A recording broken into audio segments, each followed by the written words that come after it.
네, 안녕하세요. 여러분들의 구독과 좋아요로 이 채널이 유지되고 있습니다. 네, 영상 속도는 1.5배를 추천드리고요. 항상 구독자님, 멤버십 회원님들에게 감사하다라고 말씀을 드리면서, 자, 이번 내용은 환율 관련된 내용과 그리고 비트코인 그리고 알트코인 주요 이슈에 대해서 한번 내용을 또 준비를 해봤습니다. 같이 한번 보도록 하시죠.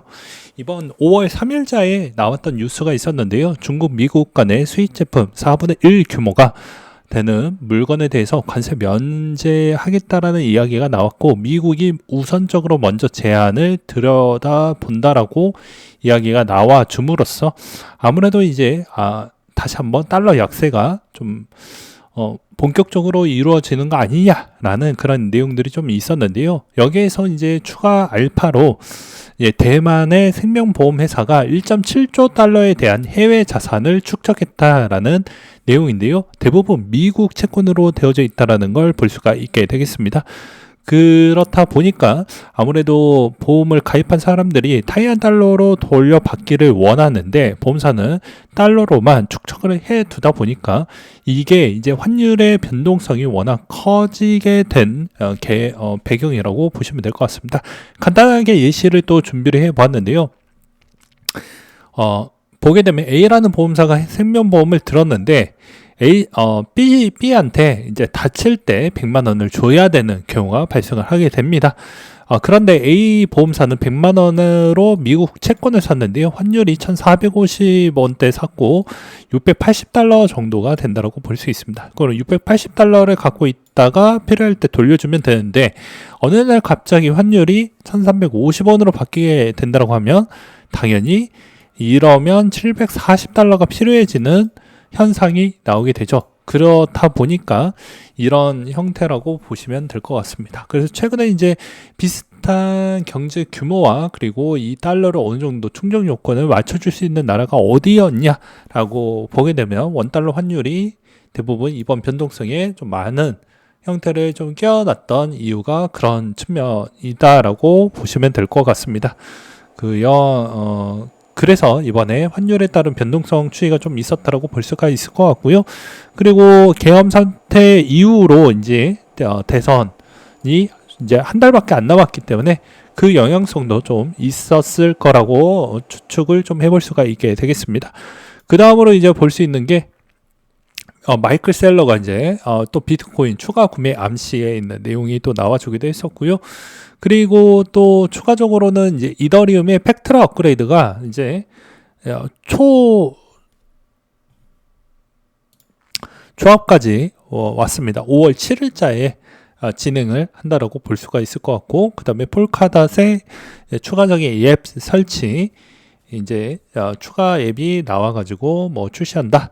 그리고 뭐 여러 가지 뭐 하이퍼 리퀴드 뭐 스테이킹 관련된 내용이 있었고, 베라의 펀드와 뭐 이런 내용들이 좀 있었다라고 보시면 될 것 같습니다. 여전히 미국의 비트코인 관련 법안 내용이 총 130 정도가 되고요. 준비금 도입은 46개 법안, 그리고 20개 주에서 SBR 39건이 있다라고 보시면 될 것 같습니다. 그 다음으로 알트코인의 이제 이번 달 대표 토큰 언락 리스트가 좀 나오게 되니까, 여기에 또 해당되어져 있는 코인들은 좀 물량이 많은 건 피스 정도가 좀 많이 나온다라는 걸 참고를 하시면서 대응을 하시길 바라겠고요. 그리고 이제 종합적으로 보게 되면 크라켄이 파생상품 거래소 출시하고 찰스 슈왑이 11개월 내에 암호화폐 거래 서비스를 출시할 생각을 가지고 있다고 합니다. 이 점은 상당히 호재적이다라고 볼 수가 있을 것 같고요.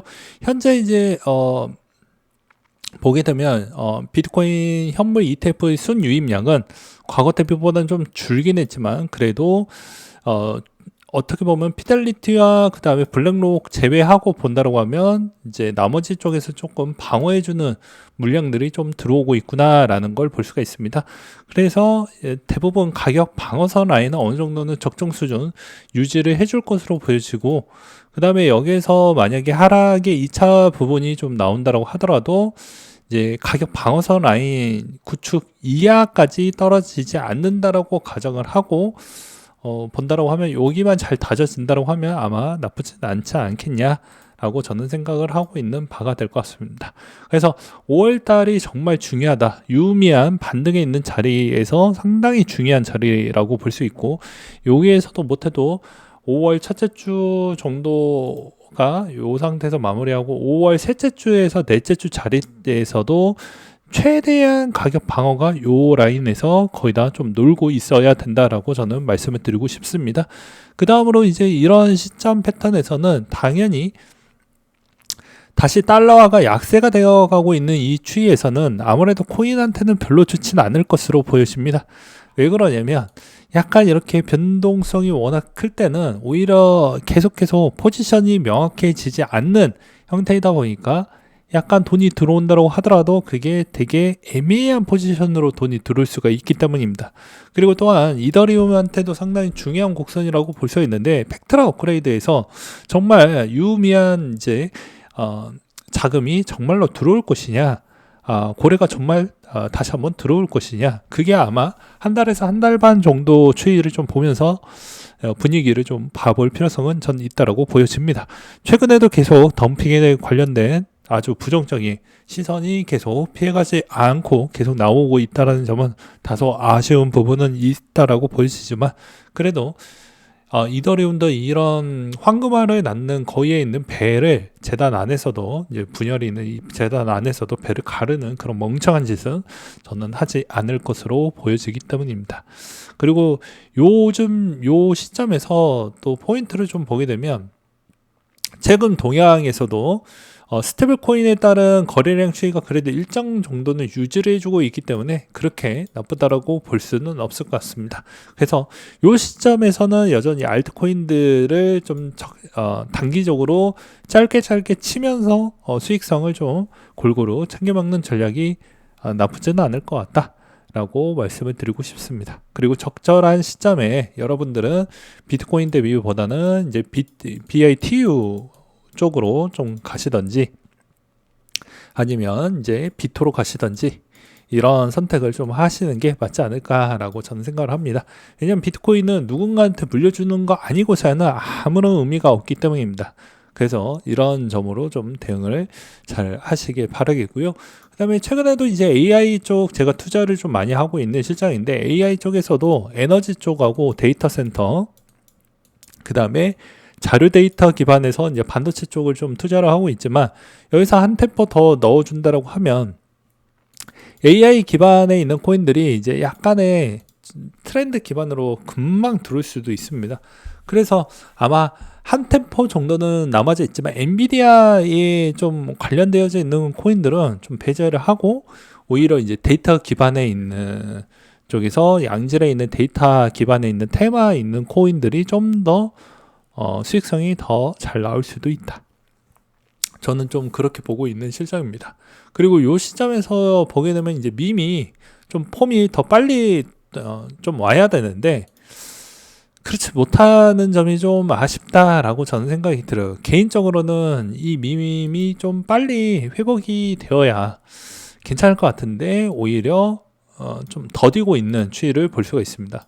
그래서 이런 점은 약간 아직까지도 분위기 부분만 계속 체크하고 하려고 한다. 그리고 5월 달 중에 이제 대부분 한 중하순 정도 되면 이제 머스크가 여러 가지 이제 X에다가 아마 글을 남기게 될 것인데, 그때마다 아마 대응을 하게 되면 나머지 이 이제 강아지 민코인 애들을 분명히 한 번쯤은 또 움직여 주지 않을까라고 생각이 듭니다. 그렇기 때문에 잘 대응을 하시면서 더 좋은 수익성을 잘 내길 바라겠고요. 5월달 핵심은 여전히 관건은 그렇습니다. 비트코인 최소 못해도 이 가격대에 잘 유지를 하면서 못해도 5월 셋째 주에서 이 가격보다는 최소 못해도 1억 5천 이상은 유지를 하면서 가야 그나마 유의미한 그런 가능성이 존재를 하고, 그 다음에 상방도 제가 저번에도 이야기를 했죠. 120K 정도가 열려져 있고 그 이상 가는 것도 여전히 여러분들이 그러니까 계속 갈 것이다 라고 생각하는 것 대비보다 어느 정도 상반에 있는 가격의 저항 부분도 이 마스터 플랜 기반에서도 대부분 그 정도가 오게 되면 150K예요. 그러니까 120K가 돌파를 했으니까 더 간다 해봐야 어차피 마스터 플랜 기준으로 본다라고 해도 150K 이상은 좀 힘들고, 통화 정책 기반으로도 내릴 수 있을 만한 한계 폭이 어차피 최대 해봐야 100bp 정도밖에 안 되기 때문에 한 큐에 100bp를 또 내리지는 않을 것이기도 하고요. 이제 그런 점을 좀 고려를 했었을 때는 여전히 올라갈 수 있는 한계점은 저는 좀 있다라고 보는 입장입니다. 그리고 전체적인 미국 지수와 비트코인과의 있는 관계도가 점점점, 특히나 나스닥 기반에 있는 추이와 점점 가까워지고 있기 때문에 아무래도 나스닥이 어느 정도 안 좋으면 비트코인에게도 좀 큰 영향을 받는다. 그래서 핵심은 저번에 이제 비트코인 부분에 있었을 때 여러분들의 이제 체크해야 될 포인트는 급락이 너무 크게 나오면 안 된다는 거예요. 통화 정책 기반에서도 급락이 너무 크게 변동성이 워낙 커버리면 비트코인도 따라갑니다. 채권도 마찬가지고요. 요즘에 나스닥 지수도 마찬가지죠.